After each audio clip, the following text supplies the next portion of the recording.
السلام علیکم ورحمۃ اللہ وبرکاتہ۔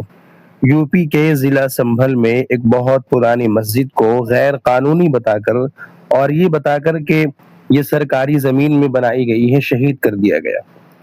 خیر مسجد تو شہید کر دی گئی، ہمیں بہت تکلیف ہے، لیکن اب اس کے بعد مسجد کے اندر سے کچھ چیزیں ظاہر ہوئیں۔ وبھن پرکار کے پوسٹرز جو ہیں وہ بھی اس مسجد پریسر سے ملے ہیں۔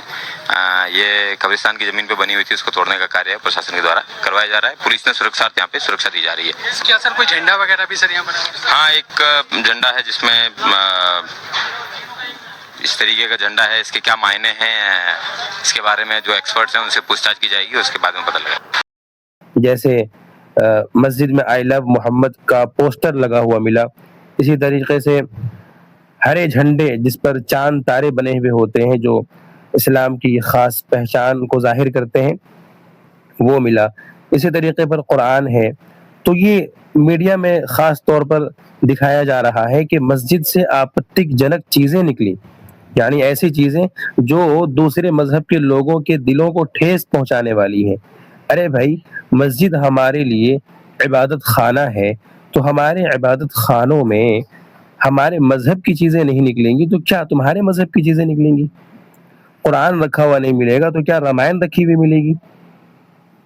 آئی لو محمد لکھا ہوا نہیں ملے گا تو کیا تمہارے دیو اور دیوتاؤں کے پوسٹر لگے ہوئے ملیں گے؟ ہماری مسجد میں ہرے جھنڈے جو کچھ مسلمان لگاتے ہیں وہ نہیں ملیں گے تو کیا آپ کو بھگوا جھنڈے لگے ہوئے ملیں گے؟ آپ چاہتے کیا ہیں؟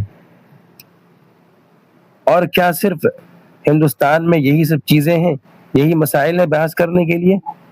مہنگائی ہے، بے روزگاری ہے، تعلیم ہے، صحت ہے، ہسپتال ہے، کالجز ہیں۔ آخر ان مدعوں پر بحث کیوں نہیں کی جاتی؟ ملک کو کس طرف لے جایا جا رہا ہے؟ ناظرین، یہ سب سوالات ہیں جو ہر ہندوستان کے ہر شہری کے ذہن میں گردش کر رہے ہیں۔ آخر کب تک ایسا ہوتا رہے گا؟ کب تک مسجدیں شہید کی جاتی رہیں گی؟ کب تک مدرسوں پر بلڈوزر چلائے جاتے رہیں گے؟ کب تک صرف ایک خاص مذہب کے لوگوں کو ٹارگٹ کیا جاتا رہے گا؟